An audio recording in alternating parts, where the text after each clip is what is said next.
सारे लोगों का नेहरू डायलॉग्स और वेस्टलैंड की तरफ से।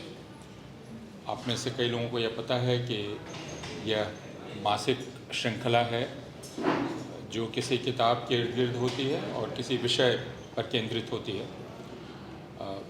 आज हमें बहुत खुशी है कि हमारे बीच रोलो रोमिग हैं, जिनकी किताब I am on the hit list आप में से बहुत सारे लोगों ने पढ़ी होगी, और अगर नहीं पढ़ी है तो इसे ज़रूर पढ़ना चाहिए।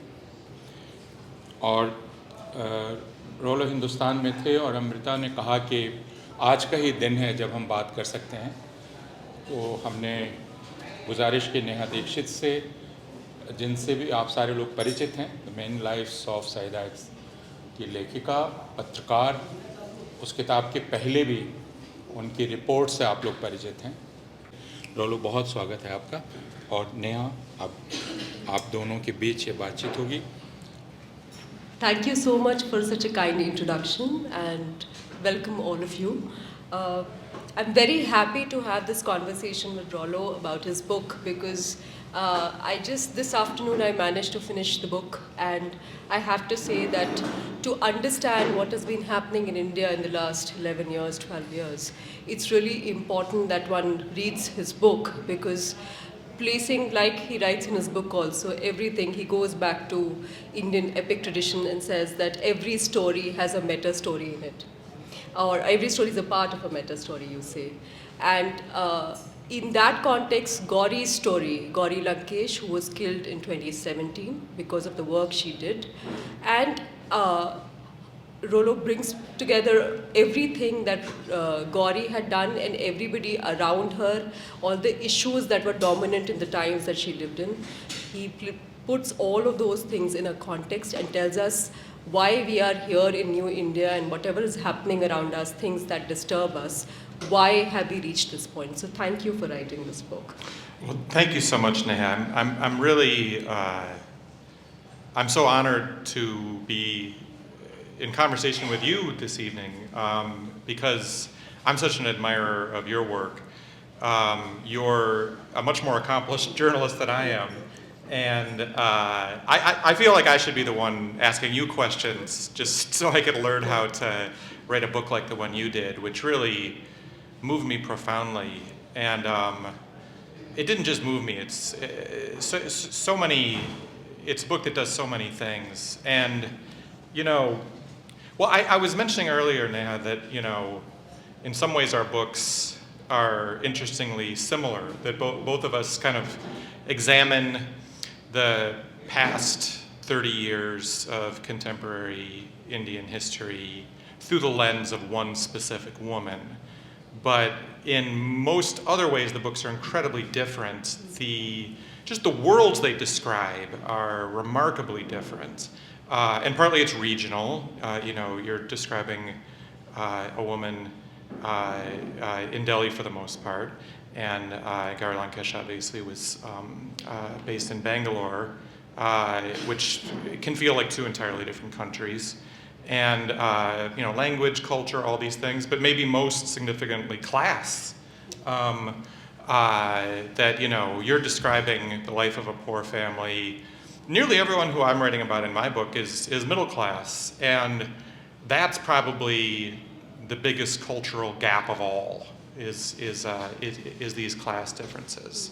It was something I was actually really struck by in researching the book, that not just this world of like journalists and writers and kind of their class position, but also the conspirators who murdered Gauri, or at least the ones who planned Gauri's murder, came from these distinctly middle class backgrounds. Of course, the men who they put up to actually commit the murders tended to be you know, in their own way, almost victims themselves, pushed into these acts as, you know, lower caste and poorer.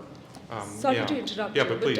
Let's start from the beginning. Yeah. You spoke to a lot of people around Gauri. Yeah. And you put together from people from her past, from the times that she was living in. Yes. You spoke to her friends, activists, fellow journalists. Yes. Tell us who Gauri was.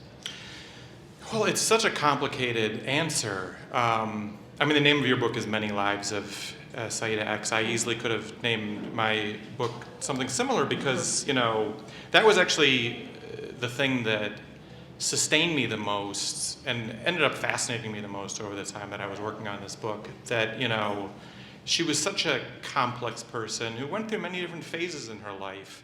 And people who knew her in the 90s often sounded like they were describing a different person from people who knew her in the 2010s. Although many things remain the same. Her liveliness, her passion, her sense of fun, her intense talent for friendship and for building community. Like, those were all there. But in many ways, she evolved a lot over that time. And, it's a book that, obviously on some level, it is the central mystery of it is this murder mystery of who killed her and why.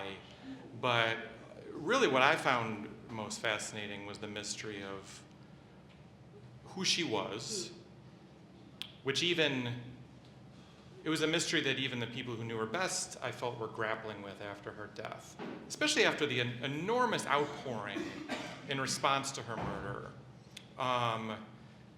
In Bangalore itself, tens of thousands of people came out, and there was such an incredible variety of people who came out in response to her murder in her home city. And so many of them seemed to have a close personal connection to her. And I heard it again and again, that this was really surprising, even to the people who thought they knew her best, that they didn't know all the other people whom she knew and had connected with.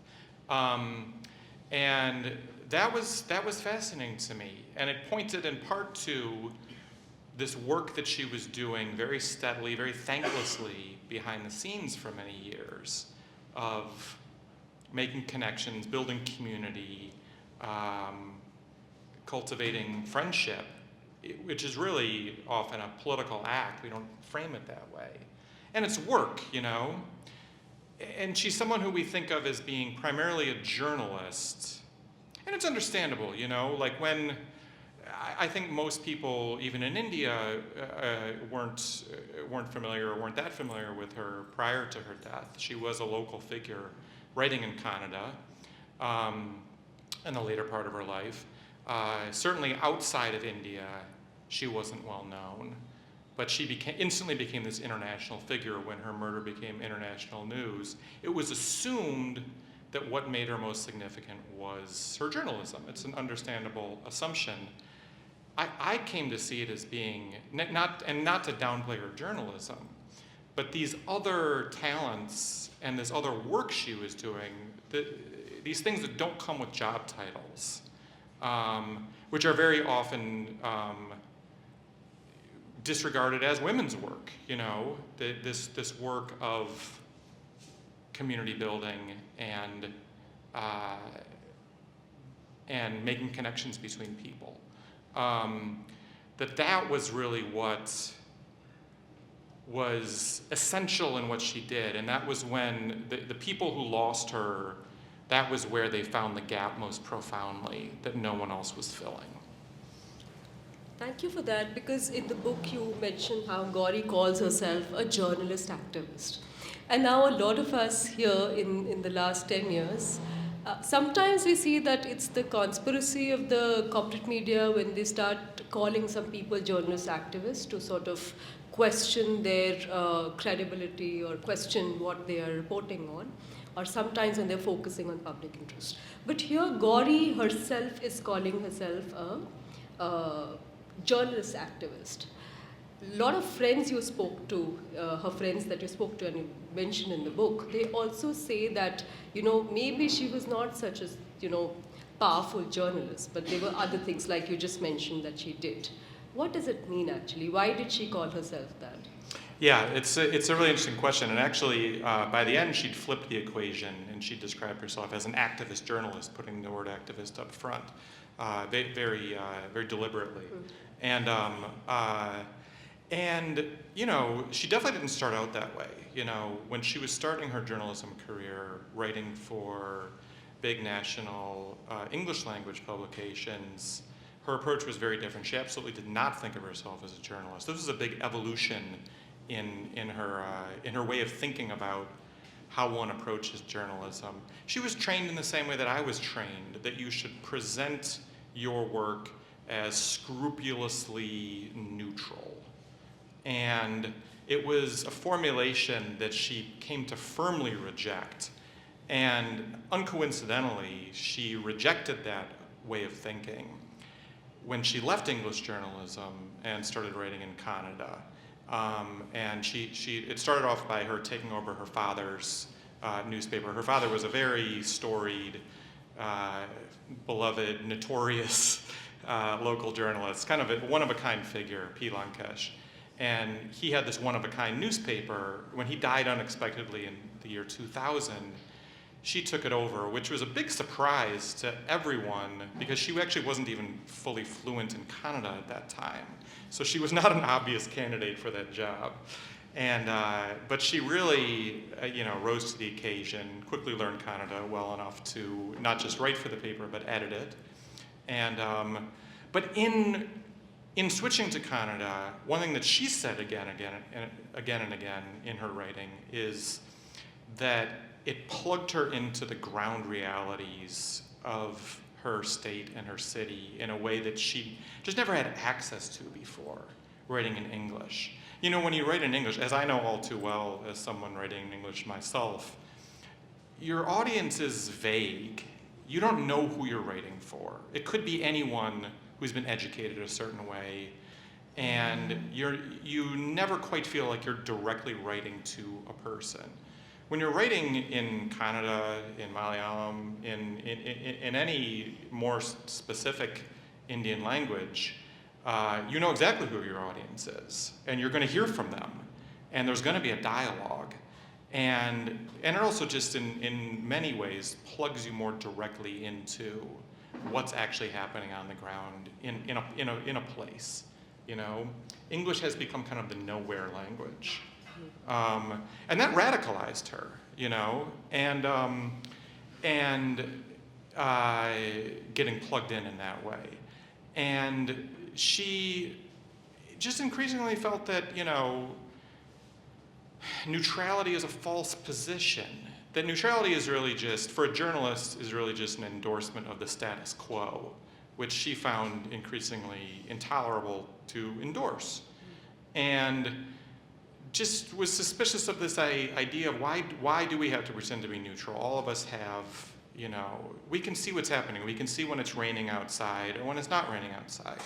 And we have to do our research. We have to be scrupulous in looking at multiple sides of every story. Not just that, but being imaginative enough to think about what are all the sides to the story. Not just 2, but 4, 5, 6, 7, 12 sides, But then after you've done that work, take a stance, I think was her position. And, I often feel that, there's this insistence on neutrality, journalists are often forced into this intolerable forced equivalency, or false equivalency, where I hear so often, both here in India and back home in the US, in getting in conversations about what the right wing is doing, saying like, well, but both sides are extreme. That's part of the problem, is both sides are extreme. Actually, no. That's not true. Both sides are not extreme. Like, in the US, we have actual Nazis, proud to call themselves Nazis, who have returned. We do not have an equivalent of that on the left, not even close. Only one side is explicitly endorsing, hate and cruelty. It's not happening from the other direction, and we have to be honest about that. In my country also, I'm sure you've heard about Zoran Mamdani, who's, now the Democratic nominee for mayor of my city, New York City. And, they're trying to paint him as Chairman Mao, his actual proposals are free buses, which actually has been tried before in a pilot program and it's happened in other cities. It was fine. It's worked well. Freezing the rent happened 2 mayors ago, wasn't a big deal. And raising taxes on the ultra rich by 2%. Like these are the radical communist policies. Like, come on, this is like, it's actually pathetic to think of these as radical positions. So you mentioned sorry to interrupt. Please, you mentioned in your book also that Gauri had 70 cases against her, 7-0. Yeah. Right? And we are often laugh about it, like a couple of, I have some cases in Guwahati and I keep telling friends now that I've seen all of Northeast and thank God my cases are in Guwahati. And similarly, you mentioned in the book that because Gauri had all these cases, she knew all the nice eating places all across Karnataka because of these court cases. So we do manage to, look at the silver lining and somehow operate. But I want to understand from you, what is it that she did that led to these many cases against her? What were the issues that she was looking at, working on, reporting on, doing activism around? What were these issues? Yeah, well, it was a variety of things, and her paper had a pretty broad mandate in what it was covering, and she managed to anger a lot of different kinds of people, which was partly why when she was murdered, there were a lot of suspects. There were a lot of people who were called in to, partly all these many people who had filed cases against her, and it wasn't all just in one category. There were unscrupulous businessmen. There was religious leader who'd been accused of rape, who she wrote about a lot in her paper. But especially single-mindedly, increasingly single-mindedly, she was writing about the right wing, BJP, RSS, and its entire constellation, and just the direction that things were going, that they were taking things. And so a lot of the cases related to that. The specific case that she was actually found guilty in, not long before she died, she was found guilty in a defamation case where some BJP legislators had been accused of complicity in a crime. I don't recall the details of the crime right now, but every other paper hadn't named the names, but she named the names. And so she actually was found guilty in this case and was out on bail. She was actually supposed to serve jail time and was out on bail awaiting appeal when she died. And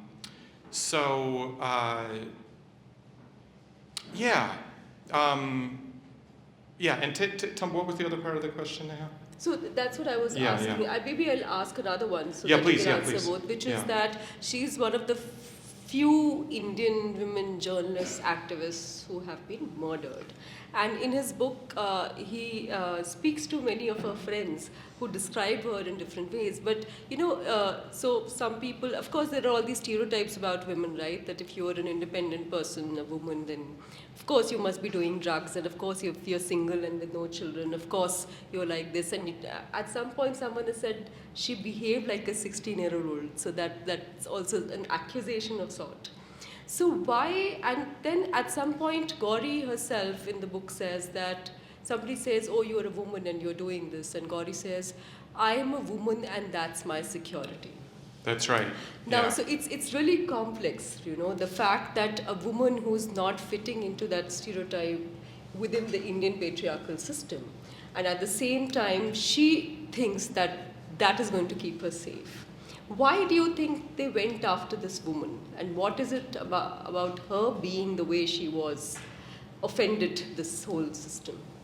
Well, they did seem particularly outraged by the way that she conducted her personal life. And this came up time and time again when I would interview virtually anyone from the right about Gauri. They would, they'd start off and say, oh, of course it's terrible, of course murder is wrong, but then they'd start sneaking in these insinuations about her personal life. And then they would realize that they'd gone a little too far and say, oh, but of course murder is wrong. But they made sure to get these points in, that she smoked and that she drank. She proudly smoked and drank. I mean, she made a point of smoking and drinking, in part because she knew that it annoyed the people who she wanted to annoy. So she was definitely deliberately provocative in some ways. She also just wanted to smoke and drink.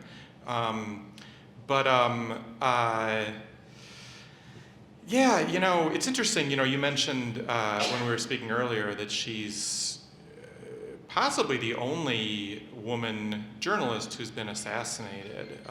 There's unfortunately a long list of journalists who've been assassinated in this country, but I don't recall coming across another example of a woman journalist who's been assassinated. Of course, women journalists come under much worse attack when it comes to threats, as unfortunately you know all too well. That all journalists are getting trolled, but women obviously are getting a much uglier version of trolling, and probably more incessant. But it did come as a shock, though, that they decided to murder a woman. I remember, you know, well, this is in the book too, but there's actually this local mafia don, former mafia don in Bangalore, Agni Sridhar, who, oddly enough, Gauri knew really well when she was a teenager. It's kind of a long story. But I talked to him often when I was in Bangalore, and he talked about what a shock it was for, you know, members of the criminal underworld that these guys had killed a woman. And he was saying, like, according to our honor code, this would be unthinkable. So it did seem like kind of crossing a barrier in a certain way, even though the rape threats and all this other stuff don't seem to cross any barriers at all for them. You know, in the book, it's really fascinating. There's a chapter that speaks about Gauri's Lingayat identity and the fact that she was increasingly one of the public figures who were trying to delink Lingayat community from Hinduism, right? So they wanted to have a separate identity and not linked to Hinduism. And at the same time, you also mentioned that after her murder, when there was investigation, they found out that it was not her journalism, but actually a 2012 speech that she had made on which started with what is Hinduism, and she starts questioning various aspects of Hinduism. And in the book, there is a lot of Rollo has looked at Sanatan Sanstha deeply, which has been accused in Gauri's case. So, would you like to talk more about Sanatan Sanstha and tell everybody what is it, what do they believe in, and how were they instigated by what Gauri did? Sure. So Sanatan Sanstha is this small but actually increasingly influential fringe group, a fringe religious group based out of Goa. They have an ashram in Goa, and they've been connected with not just Gauri's murder, but the murder of, you know, the three writers in the same pattern that preceded her murder, Dabholkar, Pansare, and Kalburgi, which all ended up, you know, as many people suspected, being connected, although none of the cases have completed trial. But not just that, but many of their members have been accused of various bombings, really terrorist bombings, especially of cinemas and theaters, like live theater playhouses, that were showing productions that they didn't approve of. So yeah, fringe religious group. But you know, groups like this are always described as fringe, but fringe in what way? Like, they're fringe in the way that, in the sense that their beliefs are absolutely extreme, but when you look at their political program, which is primarily focused on establishing a Hindu Rashtra, there's not much daylight between what they want and between what the ruling party wants. You know, so can you call them fringe when actually their ideas are absolutely mainstream positions? In fact, you know, they have Sanatan Sanstha hosts every year a convention that takes place in Goa that collects people from, you know, right-wing fringe groups all over the country collect there, a conference on establishing a Hindu Rashtra. And just the year before he was elected prime minister, Modi sent them a letter of congratulations for the conference and his regrets that he couldn't be there. So it just shows just how closely connected ideologically. You know, it's one of these groups that, like, I see a very similar pattern with extreme right-wing groups in the US, where they serve a really valuable role for the right-wing political parties, that, you know, they can kind of test the waters and also push the limits of what is possible to say and do. And that depending on which way the political winds are blowing, the political parties can either embrace them or distance themselves from them. But they serve a really valuable role in pushing a country rightward. And it's significant that they're not part of the Sangh Parivar, although their politics really aren't that much different. And you do write about how they say that elimination of evildoer is the most important tenet. It's actually, they call it non-violence when you eliminate an evildoer. That's right. It's very interesting because in his book he talks about how, you know, they measure the percentage of your spirituality, yes, right, to attain sainthood. So if anybody above 80% is a saint, and the founder has 94% has achieved 94% spirituality or something like that. He's still working on the last 6%. So what are those methods? How do they measure it? It's really interesting because they've got this kind of pseudo-scientific framework for everything that they do. They actually remind me a lot of Scientology, yes, in the United States, where they've got all these kind of made-up metrics, and they even have these devices. Like, they've got this device that looks like a ray gun from a science fiction movie that measures the aura of certain objects. And so, like, they would point it at the guru's lunch and say, like, oh, well, his lunch emits, you know, an aura that's 8 times as wide as a normal lunch. And it's all very precise. I'm trying to remember what I was going to say about, about the... evildoers. Yes, exactly. And so they also produce an enormous amount of literature in multiple languages. They've got many publications, both periodicals and books. And the guru, who's actually Jayant Vale, who's actually a recluse, no one's seen him in public in at least 20 years. He's written many books. And one of the books was found in the possession of a number of the conspirators when they were arrested. And it's a book that's really, and it's in English, so it's very direct. Nothing's lost in translation when I read it. And it's very explicitly just a manual for murder. It's on no uncertain terms, and exactly like you're saying, destroy the evildoers. And he makes a point several times in the book to say, to be clear, I'm not speaking metaphorically. When I say destroy the evildoers, I'm talking about shooting and murdering people. It's that clear.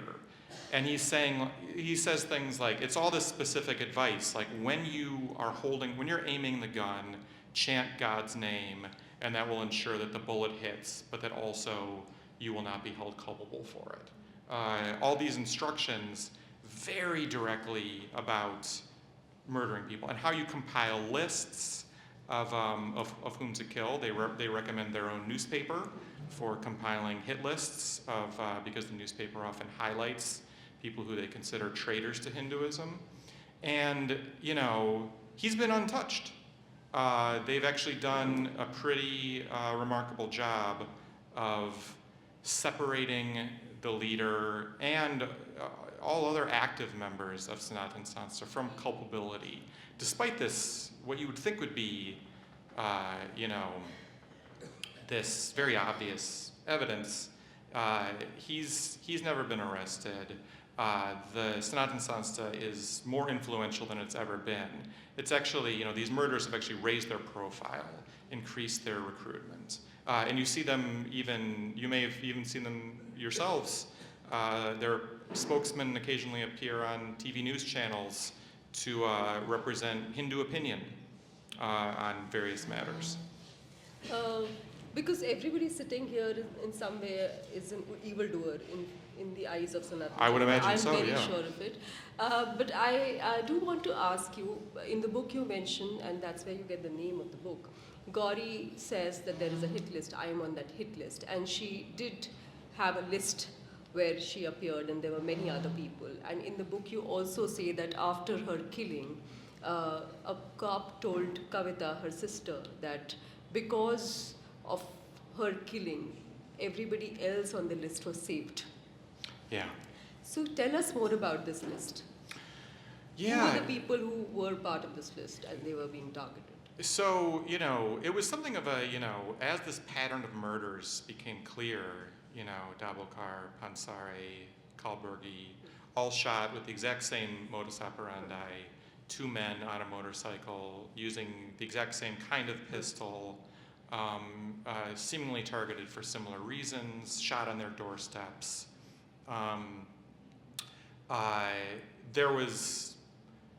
There was obviously a pattern here, and it became kind of a dark joke among Gauri and some of her colleagues to talk about being on the list.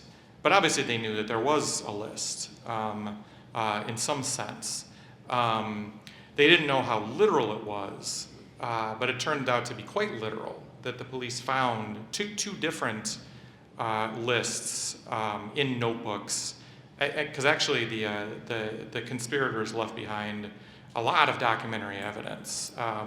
They had notebooks that one thing that Sanat and Sanstha encourages is actually to do a lot of journaling. So their members are encouraged to write their thoughts, and especially to write down kind of their sins. So if they're struggling with a particular sin in their mind, they're supposed to journal about it. So lots and lots of material for the police to work with when they uncovered this stuff. But included in these notebooks were at least two different hit lists. On one of the lists, the next person on the list was K.S. Bhagwan, who is kind of a deliberately notorious figure in Karnataka because he says all kinds of very intentionally inflammatory things about Hinduism. And he's kind of a remarkable person because he's completely unafraid. He's a literary scholar. He's translated multiple Shakespeare plays. That's his day job. But it seems like what he really enjoys most is saying inflammatory things, and then he doesn't seem to mind at all that he gets these threats. But they were actually quite close to assassinating him, and the plans were pretty far developed. He is actually, though, followed everywhere by two armed policemen who protect him, and they're armed policemen stationed permanently at his home. This was something that Gauri rejected out of hand. She was offered that at one point when it became clear that she was someone under unusual threat, and she absolutely rejected it out of hand. She said, "I can't have a policeman following me around when I'm trying to interview people." You also, in the book, write in great detail about the nameless assassin group. Yeah. The people involved, and you also talk about SIT, which had some 226 cops working under it, and 18 people were mentioned in the charge sheet. Most of them had connections with Sanatan Sanstha. Talk to us more about who are these people, what was this group, how did the SIT work, and what was your assessment of what they did in the case? Yeah, so, the Special Investigation Team, when they started work, like you said, at its peak it had over 200 police officers assigned to it, extraordinary amount of resources, but even so, there was a lot of cynicism in Bangalore around there being any hope that there would be progress in the case. Largely because of how disastrous the previous investigations had gone into the killings of Dabholkar, Pansari, and Kalburgi. I mean, there were many, many outrageous errors, even calling them errors seems generous in some cases, that the police made in those cases. Maybe the most outrageous being that the Pune police, in investigating Dabholkar's murder, enlisted a man who claimed to be a spirit medium. He was a former cop who had reinvented himself as a spiritualist, and he claimed that he could get Dabholkar's soul to inhabit his body, and that he would then tell them who had killed him, in Dabholkar's own words. Dabholkar, of course, being most significant as an anti-superstition campaigner. If anything, it just underlined the necessity of his work. This just wasted a lot of police time. Obviously, it didn't result in anything positive. And so, after all these, those cases had already been going for years with no progress. And then there wasn't progress in Gauri's case for months at first, also, as you might recall. But then it turned out that the police were being quiet, not because they had nothing, but because they were actually very deliberate, and because they were acting professionally, for the most part. And they wouldn't talk to me for several years, which I actually took as a good sign that they didn't want to just blab to every journalist who came to town, And ultimately, they spent a lot of time with me after they felt that they'd really cracked the case. But yeah, then in the spring of 2018, they started steadily arresting people, and ultimately arrested 17 people. The 18th person who was accused is still absconding. And then, so that was 2018, most arrests.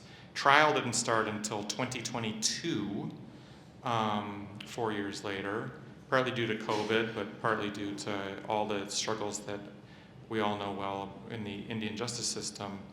And trial is still ongoing with no end in sight. 3 years after it began, it meets maximum 5 days a week. Rarely that often, though. And all of the accused have now gotten bail in the case, and were, of course, garlanded and fed sweets by the usual suspects when they came out of jail. My last question before we open it to the others to ask questions. I want to ask you, why did you write this book? And why is Gauri's story the story of New India? Yeah, I feel so lucky to have been able to write this book and just to have had access to the world that Gauri inhabited and to meet so many of these different people who she touched and connected with. It's just been the great privilege of my life to be able to do that. I started reporting in South India in 2013, mostly for the New York Times Magazine, and really, it was partly I got into it by marriage. My wife is from Kerala. Her book is actually also published by Westland, and it's on the table back there, Airplane Mode. I'm biased, but I highly recommend it. It's a wonderful book about, it's a history of travel and tourism, but told through a very post-colonial lens.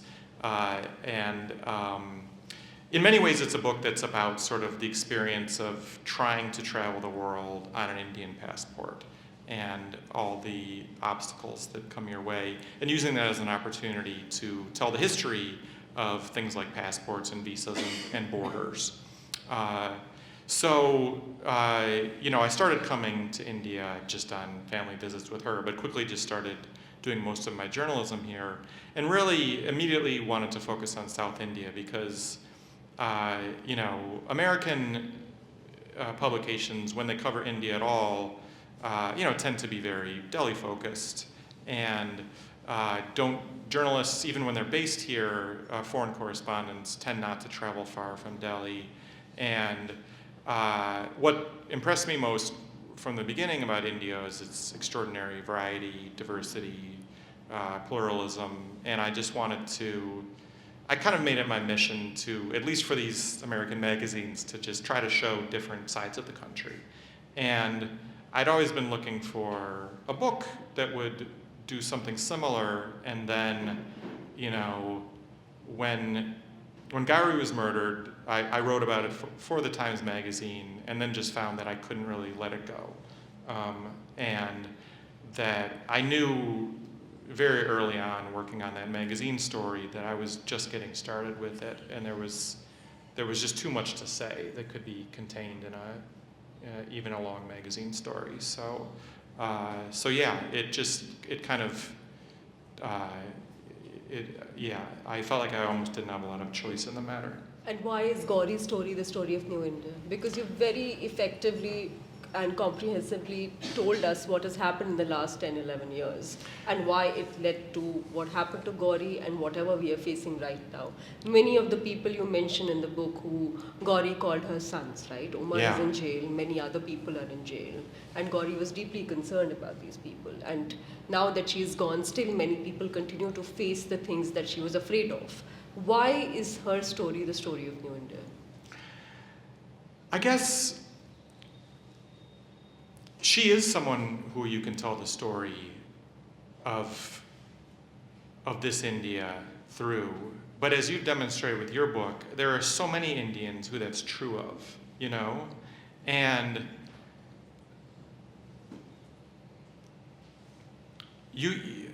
I just feel like there are countless people who you could choose that you could frame a book around the same way and tell a very different story. Because even as you've all lived through this same experience of these recent years, there are just so many Indias at once that it can't be contained in the story of one person. So I think it's really useful to use one person's life as a lens onto what's been happening, but it can never tell anything close to an entire story. Yeah. Thank you for that. Thank you very much. Thank you, Rollo. Thank you, Neha. बहुत बहुत शुक्रिया.